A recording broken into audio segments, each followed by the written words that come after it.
Um, Basically, we've been in business 25 years. We started authoring SDSs, and then we realized that it was more than just authoring the SDS, so it was an ecosystem around SDSs, and then chemical management. In doing so, we started building databases. We have our own regulatory database, and we realized that there was a lot of international need for our products. When you're Australian-based, you have to be multilingual. So out of the gate, we were multilingual. A lot of our other products out in the market start off as English and then kind of added the other languages and international kind of after the fact. We started off out of the gate multi-language, multi-country, international. In the top 20 companies, we're in the top Fortune 500. Of the top 20, we're in 6 of those. So we like large companies, very comfortable in that environment. We have 3 offices in the U.S. and 14 around the world. Oil and gas, mining, pharmaceutical, research, hospitals, universities, anywhere that has chemicals, that's where we live. Some of the placards on the screen now you might recognize. So we have, a presence in all these accounts. So different levels of use of our products and different, some people use our authoring tools, some people use our management tools, some people use both. So kind of our 3 claims to fame, or well, we have more than 3, but kind of the 3 biggest, I guess, is our vendor database is 23 million vendor SDSs. And on those vendor SDSs, we actually have 32 data points that we can use to build labels or kind of help you organize or find chemicals or be alerted to chemicals that may be hazardous. We keep our own regulatory database, so we have about 44,000 databases that we have a team at Chemwatch that does nothing but makes the regulatory database current. So they're always looking for new databases. And then lastly, we have a GHS classification database, which is actually 300,000 substances. And when you're authoring safety data sheets, it makes it very easy to build your safety data sheet, because most of the time, or much of the time, we already have the chemical there. You just click on it and then boom, we already know what it is. So it makes it very fast. At Chemwatch, we're a little different than our competitors. We actually employ about 150 chemical scientists, chemists, toxologists, hygienists. So as opposed to looking at this as an IT problem, kind of managing PDFs, we really do understand what makes up chemicals, why this one can't be next to that one. So we really get down and look at the chemicals.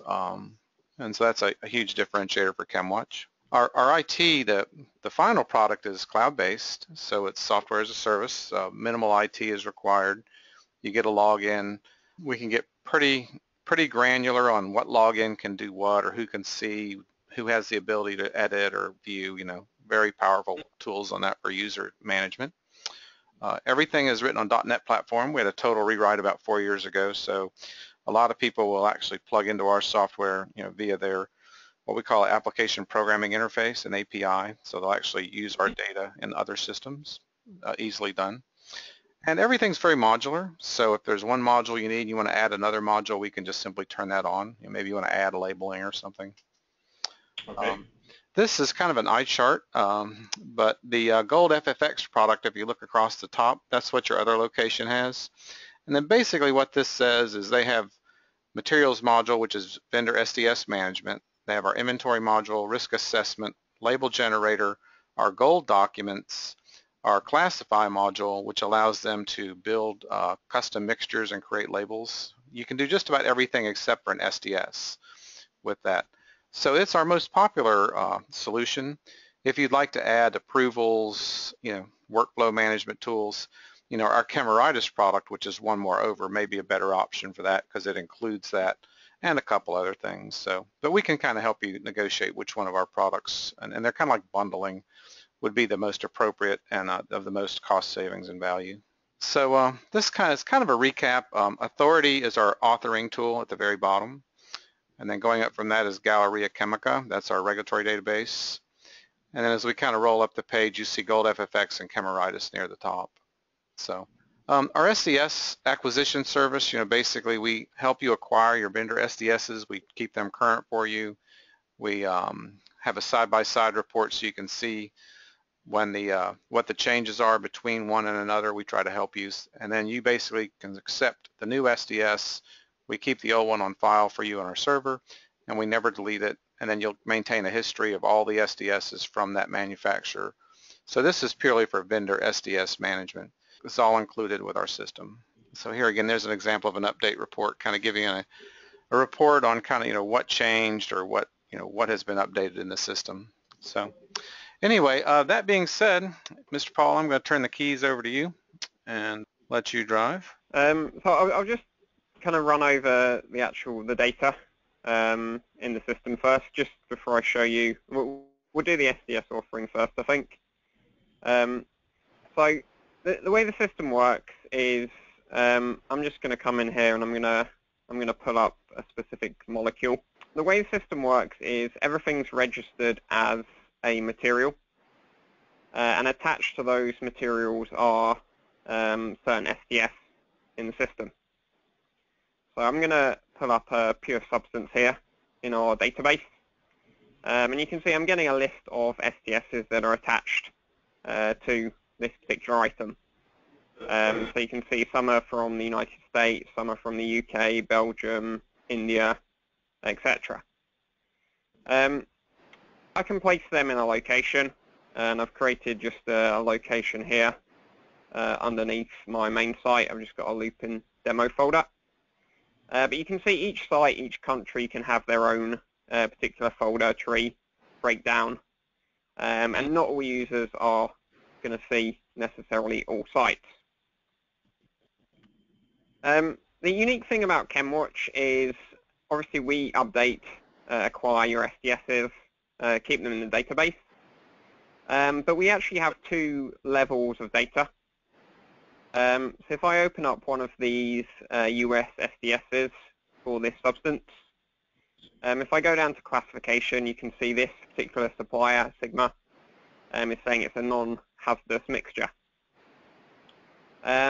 But for example, if I go to the next supplier down, the next United States supplier, you can see they're classifying it as an irritant.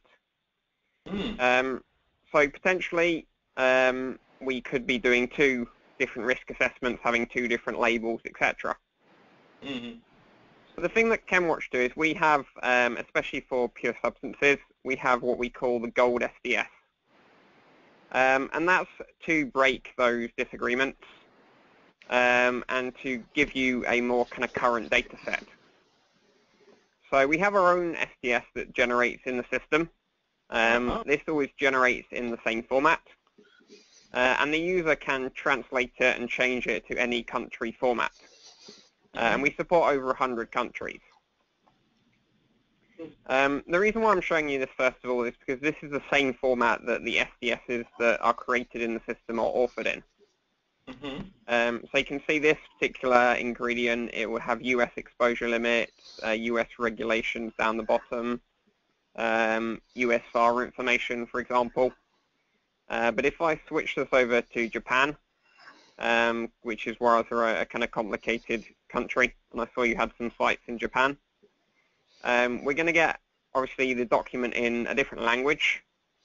The system's going to calculate the classification in a different rule set. So potentially, Japanese GHS may have a different cutoff limit than US GHS. We've got CLP for Europe, Australia GHS, New Zealand GHS, China, etc. But also the template will change.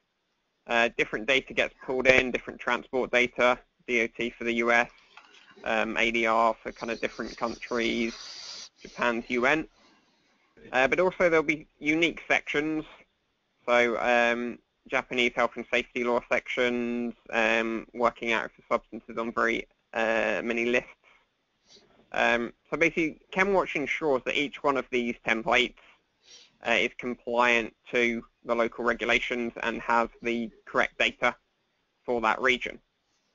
Okay. So obviously I'll go ahead and just pull those two SDSs into my location. And as an administrator, I can just copy and paste basically SDSs into locations. But with the approvals, I'm going to show you that users can't do that. They basically have to go through an approval route and get the material kind of signed off by various different users. So again, that SDS is sitting there.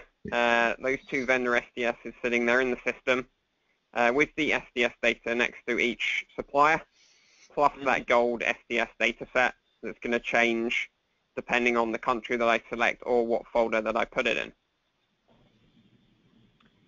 Now, if I go over to my Credo module, we have two levels of Credo. One just offers the classification and the data for labeling, risk assessment, and reporting. And one offers the full SDS. All the data is the same, and the tools and the rule set is the same. In this one, I'm going to offer the full SDS. So I'm just going to call this final product demo. I give it a number.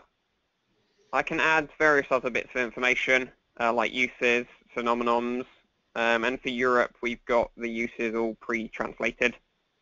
So you just pick from the list. I don't know all of these off by heart, but I know there is a pharmaceutical one there somewhere. Manufacturing details, again, you can just input them, or you can assign them to the system. So these potentially will change depending on the country. But at the heart of the software, we have an ingredient substance database where we can put in exactly what substance is in the product. We can put in a percentage, and then obviously we can add the other kind of pure substances. So if I add water, and I'll add one more.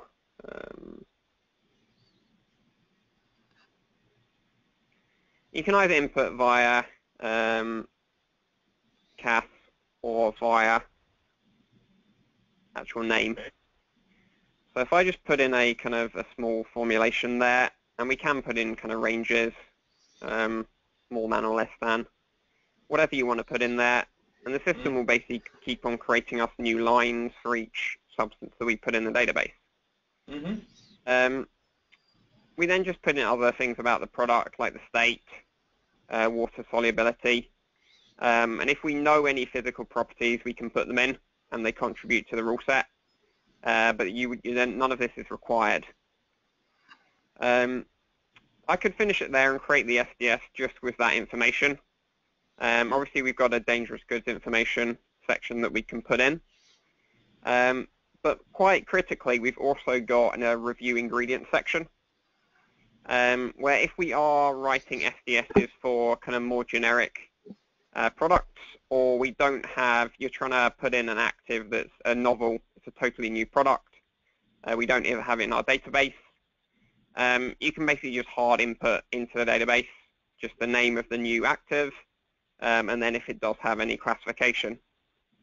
Once it's in, the system will obviously work out the final classification for the actual product mixture. And we can choose to hide and mask certain ingredients here. So we have an auto function that will hide anything that's not contributing to the classification. So everything underneath here is under a kind of a limit. But in case I kind of increase the limit here, let's go to update. The system will then make sure we show what's legally required in that mixture. And again, we can mask, so we can put kind of wider ranges in here, so just under 1%. But I'm going to go ahead and hit submit now, and the system's going to create the SDS for us. What it's actually doing is it's running, as I previously mentioned, it's running those 7 different classification rule sets, saving them against the material, and then depending on the country that I select, the data is going to be reported. So the user doesn't have to add anything or change anything about the document. It's all created for them. The system runs the rules. It's a very large, complicated algorithm, mainly running off the ingredients and the final classification. This product's obviously it's not very hazardous. It's not classified. So it's not going to be as interesting. Again, you can make the SDS as long as or short as you want. In setting, there's a number of different settings, where you can kind of increase or decrease the size. You can remove certain sections like glove selection index, respiratory selection index can be removed. But ultimately, what I'm showing you is the system has created hundreds of documents based on the country and then the language, and then assigned to that will be the data, both the classification region data and any exposure limits, etc. So, as I said, there's around 105, I believe, templates in the system, and then there are 47 different languages and 7 different rule sets. So, as I said, you only have to input one data set and the system creates all that data. So once you're happy with the document itself, and again, you can see when I'm set to Europe, we're getting the REACH registration numbers and other kind of required information. Once we're happy with that, we can publish it. And I want external. We can publish it, which throws it out into our own database, into our home. So now I can go back to that home. I can search for that material. I can put it into my location, or I could create a label, for example, do a risk assessment, etc. So I actually called it something spelled incorrectly there, but I'm going to go ahead and copy that. So as I mentioned, we do have 2 different levels of that package. The slimmed down version that doesn't create the SDS is used by a lot of laboratory users because quite often, especially in R&D, they're creating like buffers or solutions or mixtures, and they want to be able to create labels, do a risk assessment, or report on those different documents. So you can see I can load it up in the US here, and then I'm going to go ahead and I can create a label, for example, off that product. So I could create a label, and maybe I want a, let's see, which type of label do I want? There we go. Transport label. You can see it's asking us to add in some kind of information. So information I can add to the label at time of print. And then the system loads that data into the template, whatever I've created that template as. As I said, it's not classified, so it's not a very interesting looking label. But all that data is there on the system to be used. It will basically act the same way as a kind of a vendor SDS or a gold SDS in the system.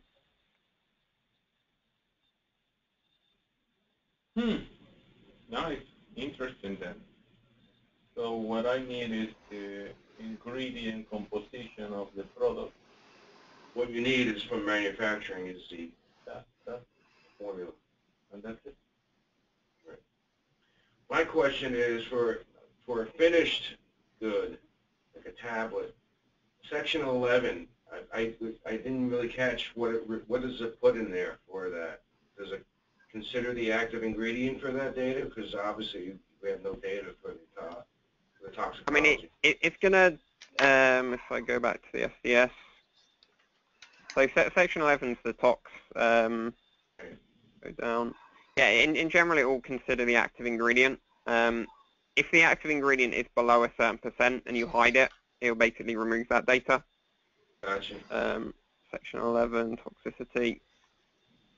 So you can see that's filled in based on a rule set, the actual information.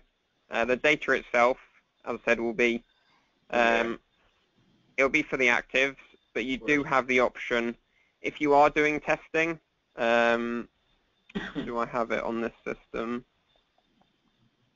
No, I've disabled it for myself, but you can add that regulatory data in. Let me just switch accounts for 2 seconds. And of course, all this is permissions based. So each kind of username and password account has its own set of permissions.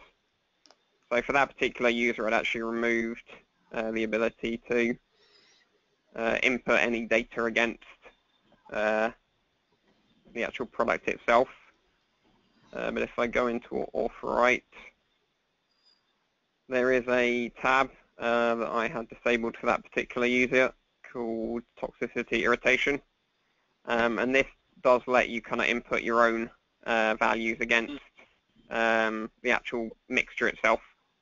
So if you are doing testing and you do have those values, you can input them and it will potentially change the classification down the bottom.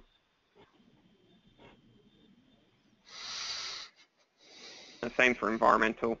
It works pretty much the same way, ecotox, environmental data. So any data that's pulled in through the ingredients happens automatically, but you can assign data against the product as a whole, just in this section here. But obviously, if your products aren't that hazardous, it's kind of, I guess, up to you. Most people just put in the composition, as most actives are in a kind of a very small quantity. You would be testing for more data. Now, on a mixture itself, also, do you, like, if you have 3 items of greater than 1% or something in your total, does the system include the exposure limits for all of those things as well? Yes. Yes. So that's based on the country. So I've got a mixture here that's probably quite nasty. I'll show you what's in it, because I generally chuck lots of stuff in that isn't very nice.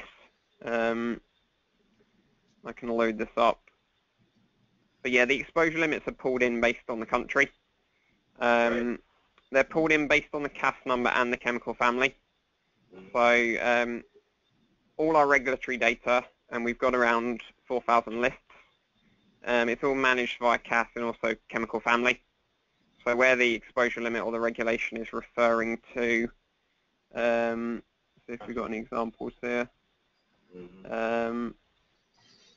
where it actually refers to a kind of chemical family. Oh, yeah, so here. So it's referring to dimethyl ketone, ketopropane, 2-propane. It's pulling it out because it's got an ingredient based on that family. And again, if I change this to, just say Belgium, for example, it's going to pull the exposure limits from that particular country. And that all happens on a live basis. So every time I'm doing this rendering, it's pulling the information live from our database. And that's updated about every 2 weeks. So it's the same with all the regulatory data, all the other data on the document.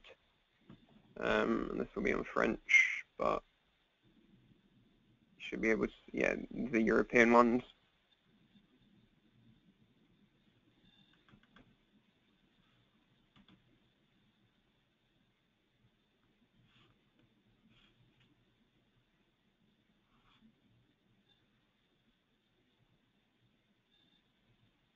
So that's basically how it works.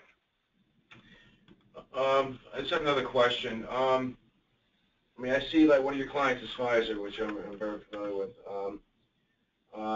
When they create a data sheet for one of their, or for an active ingredient or a mixture, an active mixture, do they put it in their own data for the exposure limit, or is that something that it's like you have a set of, like, you have all that information already? Because obviously different companies have different exposure limits. So I guess what you're saying, that you have the option of actually putting in your own information if you had to, right? I mean, you can edit anything on the data sheet by hitting this edit mode.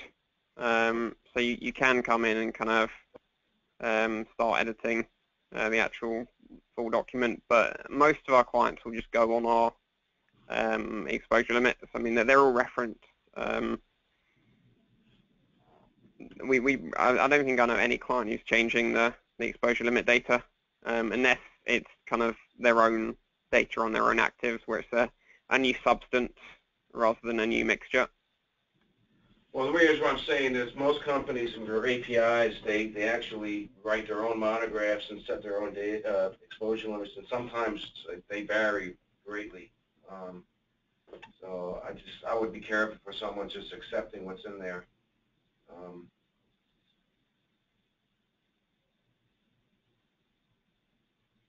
For chemicals, that's different. That's like, that's pretty universal, like for ethanol or something. But when you have an active, that's, Pfizer that makes their own active ingredient, they're the owners of it. They're going to put their own, obviously their own exposure limit in there. Yeah, and it's quite possible that we won't have a brand new active in our database. And then, as I said, what you can do is you can create the active as a. Sure. Instead of writing a mixture, you'd write the SDS for the active, and then you pull that into the mixture. So you'd be the one assigning all of that to the kind of the tox environmental sections.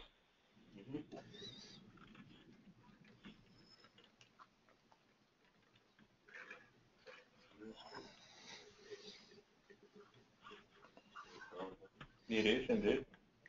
I mean, that definitely can help us then to author the SDSs of our finish. Well, I mean, you can probably create one in 5 minutes. Yeah, because all that I needed the formula. Use the formula. So, geez. Where was this when I was younger? I had to do everything by hand. Unbelievable. Yeah, I mean, we have a tool where you can also import the formula from a spreadsheet. So we do have quite a lot of cosmetic companies who are offering, and they've obviously got mixtures with 30 ingredients, so they don't want to have to come in and kind of type it all in. So you can just import that from Excel. Quite a lot of people just kind of export it from their formulation system or their kind of laboratory notebook system or whatever they've got, and just import it into the system. And it basically just needs CAS number, percentages, name, and number. What, be limbs or something? Is that they use limbs? You can export from there. That's quite right. Well, we are going to use Link. We still don't use it. Oh, okay. But we're planning to. But is that a big interface? Is that a big deal to interface with a lab system like that? No.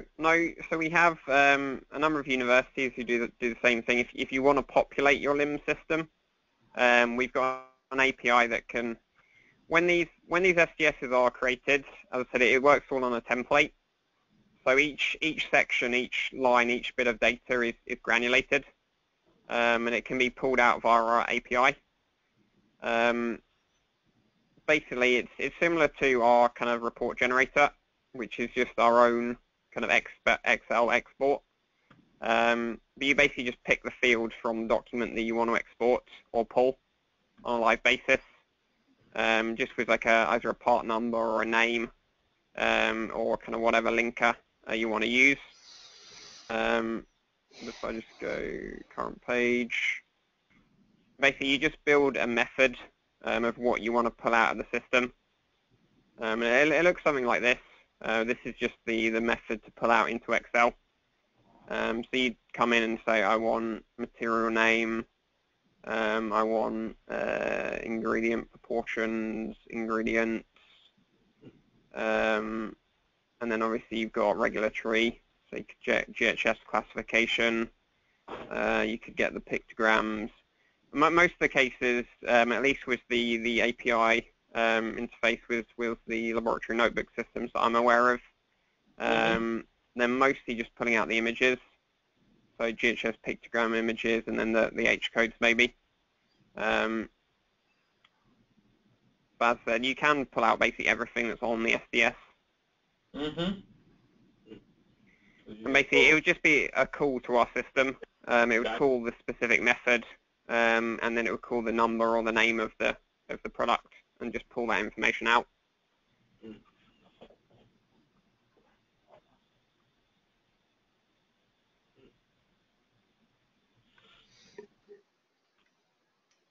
It's impressive, isn't it? Yeah. Yeah, it's a great system. I assume that the system supplies the user with a tutorial, if you have any. Yeah, well, there is I mean, training as well. Training and everything, right? Yeah, what you're seeing on the system isn't necessarily what the end user will be seeing. So I've got some, like this is the same system, but just slimmed down for a particular user. So generally the user's only going to see like the home, the risk assessment, and then maybe the approvals buttons, and potentially not every single folder. So you can see you can basically restrict them access to certain folders, certain features in the system. So typically they'd only see their site and maybe a couple of buttons on the left-hand side. But you can basically choose what you want them to see. I think I've got you an even more slimmed down version on some of these logins. Here again, I've removed some more buttons from this side, and this one only has access to this one kind of folder down here. And even the information on the right-hand side, you can have it just very simple.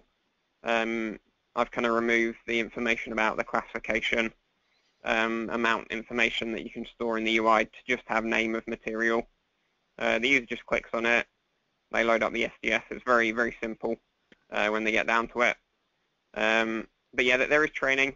We have, I just pull this off to the side. We have training in a number of different languages now. So most of it's in English, but we've also got it in French, Chinese, German, Japanese, Portuguese, Spanish, Thai. And there's various different modules. It's SCORM compatible, so you can link it in with an e-learning management system. But it's kind of video and try. So it'll basically start giving you tasks, showing you the task on the system, and then you have to do the task to get through. I mean, we can send you examples of these if you'd like. Okay. I think what I would like to see is your, is there an inventory part on the modules? A chemical inventory part or module? Yes. Or? So we have two solutions for industry inventory. One is just basically recording how much of a material or product is at a location, and then using that to report. So that's the standard that comes with the gold FFX. So if I go down to a folder here,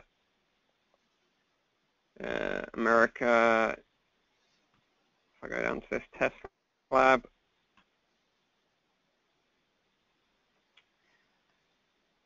you'll be able to see I can just very simply record the actual amount. So in 3 different kind of data points, most people just use the maximum. So the maximum, the current, licensed. In whatever unit, metric, imperial, it all kind of converts in between, depending on what you select at the top here. So I've got it in metric at the moment. I can convert it to US imperial, then input in kind of pints, gallons, ounces, whatever. So that's the standard kind of just recording an inventory. We do have a container management system. Just one question here, Paul. This entry is done manually. In other words, if we had inventory already in an Excel spreadsheet, for example. Yeah, we can import it.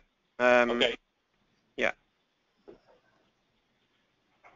So the other option that we have running for a couple of universities at the moment is our Faulconer container management system. And the way that works is, as well as having try and find a location with something in, as well as having an entry about the product and total amount, you also have a entry about the actual, I guess, makeup, the actual containers that sit behind it. And then those containers can be added and managed independently. So if I just add a couple of containers here, Container size. I'll just add. You can see I can put in expiry dates, owner, and then I can either, if I have pre-printed barcode, I can either start scanning in the barcodes that are on the specific containers, or I can have the system print me out some labels with barcodes on. Once those containers are in the system, they can be basically tracked, moved, put to trash. You can see you've got reconsolidation modes. But basically, the complete movement and history of those containers is tracked in the system. So it's a bit difficult for me to show at the moment because I've not got my scanner attached, but I'd effectively print off these barcodes. And you can see the system's generating a number next to each container. And I can see the numbers here and the owner. And then basically I can, with my barcode sheet, I can move these about in the system. And the system will track exactly where I've moved them. So if I've got anything coming in or out on this location, no I haven't. I normally use one of these locations. Let's try lab 1. But that's the other option. Obviously, it's a lot more complicated, and there's a cost behind it. And as I said, we've got that running for a couple of clients at the minute. But most people just have our kind of standard, just inventory kind of recording part.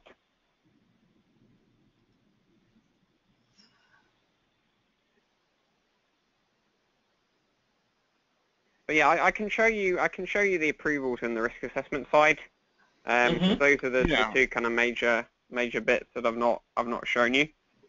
So as I said, containers can be kind of moved around freely as long as there is an entry for that material. If you do have the container entry.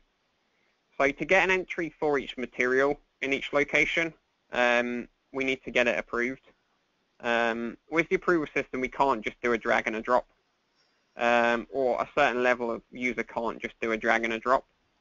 What they have to do is they have to find or submit the SDS in the system.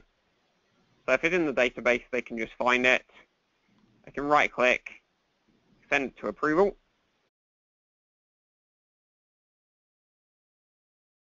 Send it to approval. I've put in my name and my email. If I'm in as a general user, a lot of clients now have it set up with their single sign-on. So each user has their individual login and password. But some will have just like a generic, like corporate viewer or country viewer. So if you're in a generic viewer, we have to input our name and our email. It's a new request. So if we can find it in the database, we basically just find it and we select it for approval. If we can't find it in the database, we can basically just submit it in a form like this. And that will come to Chemwatch for potentially data extraction. Or we try and do an update, find an immediate update for that document, or confirm that it's the latest document up, latest SDS. But as I said, if it's on the system, I can just do the approval straight away. This is all kind of customizable. And just for my demo, I've just got a very simple 2-stage approval process. But we do have clients that have kind of 5 stages plus, where it's going to a site manager, a local manager, etc. My one's just going to go to a requester sending it to their manager. So I come in and select the location. So if I want to put it in this folder here, tell them the amount I want it approved up to, so 5 liters. I can improve it for multiple locations at the same time. Here I've got a custom form. So the system has the ability, like kind of other data management programs to create your own data points next to items. So we call them a form. So this entire form is just designed on the system. So I can change this. This is just a thing that I've put in here. I just need to put in something for every required value. And forms can be saved as translations. So you can save translations to forms as well as single language. I just need to put in some data in all these fields that have a yellow star. And then I need to submit that. So I'm then going to send that off to a manager at a location. And again, the transition can be set up depending on what you want. So in my case, it's just pulling out a list of managers based on that location. And I'm selecting a manager to send it to. But it could be just sent to a role or a group on the system, or a single person. Now I need to log in as my manager, and I'm going to pick that up. I'll just quickly show you the email that I will be getting. So you can see they go to my junk here because I've got so many. So you have a new pending request. So as the manager, I get basically an email saying that that material is waiting for me to approve it, the name of the user, where they're approving it for, and I can just simply click on that link, pick up their approval, and do whatever I've assigned them to do. And this could go on effectively infinite amount of times. And you can assign to each stage, we call them actions. Each page is an action. In this case, I've assigned them to kind of look at the information. In this case, we're checking it against a number of regulatory lists. So I can check the ingredients against any kind of list, regulation that we have in the system. But finally, we're going to do the actual risk assessment. We can just do the risk assessment in the database, but when we're doing it in approvals, we won't see it in the database. Once it's been approved, that SDS entry and the risk assessment will be put into this folder here, this truck2 folder. But for the risk assessment, what I need to tell the system is what I'm going to be using the product for. So if it's part of a transfer process, for example, or just generic workplace, you can see tablet press, spray painting, various different industry tasks. But you can always add your own in there at the bottom. But if I just say general spraying,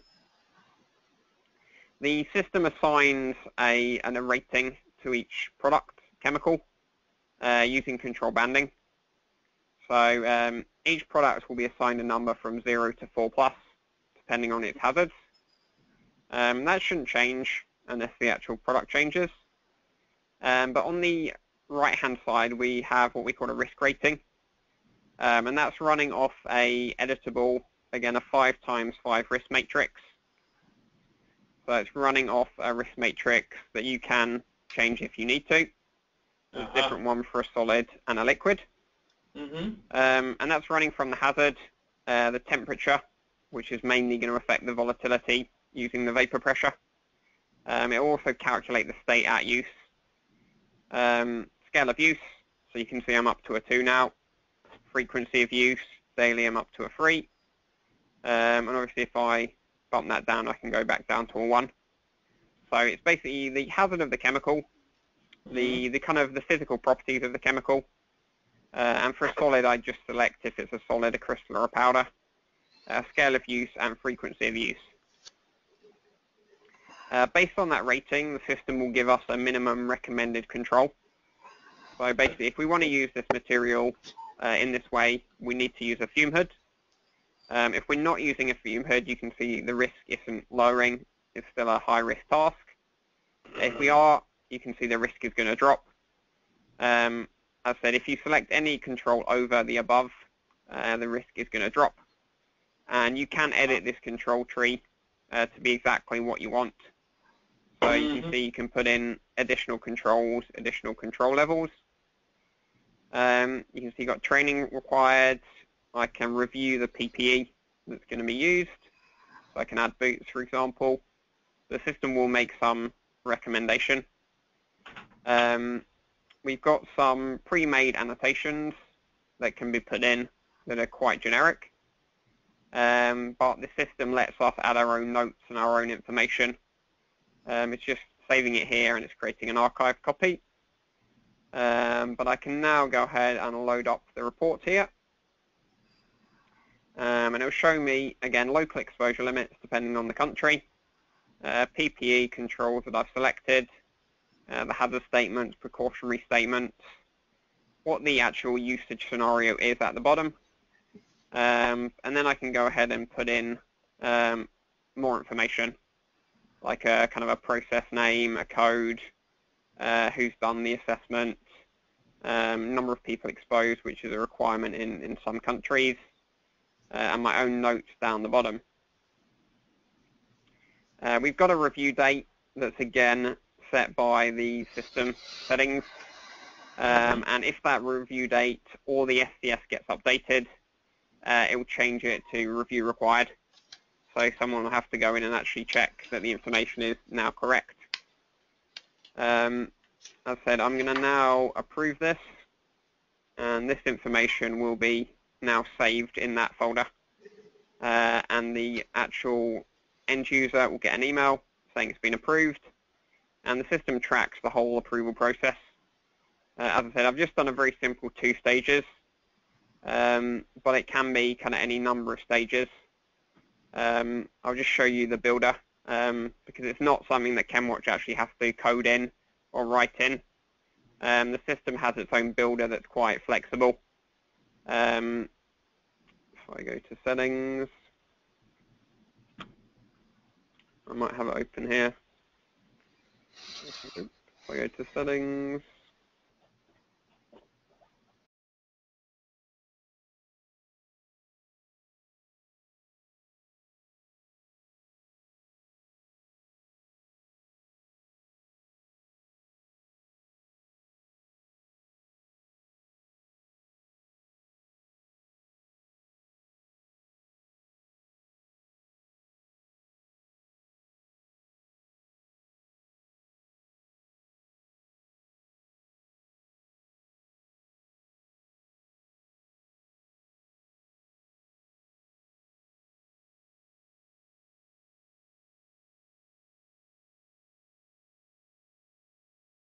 yeah, I mean, once the actual risk assessment's done as a specific task, you saw in the actual risk assessment I was inputting a job name.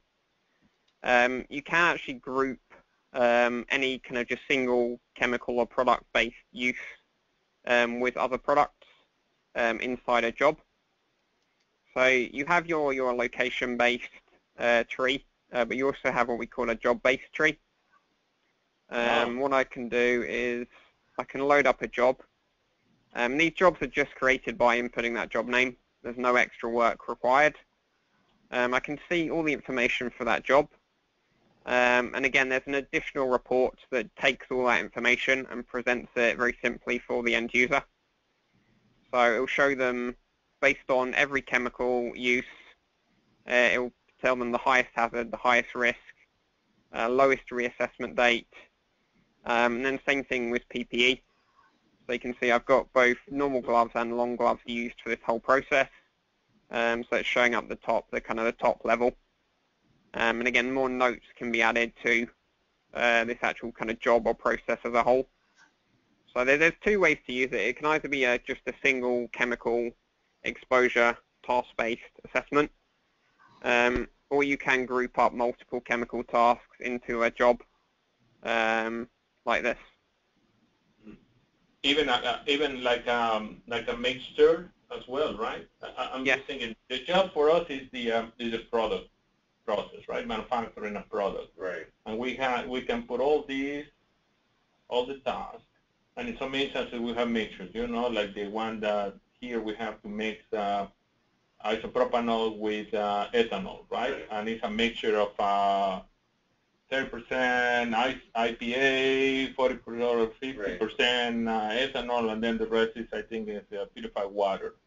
Right. And that mix is sprayed, and then we go to the next step, and in each one of those steps, we can see the. But is this? I couldn't see very well when you were showing here. Is this assessment here or analysis? Can it be? Is it task-based or chemical-based? It's a unique chemical task. So each chemical that's placed in a location has its own task. But you can have multiple tasks per chemical, basically. So okay. if I load up a folder here, and you can see I've got, say, acetone transferring liquid via pump, I can just simply hit that copy button and create a new line for that particular chemical, and then assign another task and do another assessment. So you can see the task is saved underneath the chemical itself, and that's saved in a location. Okay. And I'm looking here, and I'm assuming you can add more tasks to this, right, and populate it?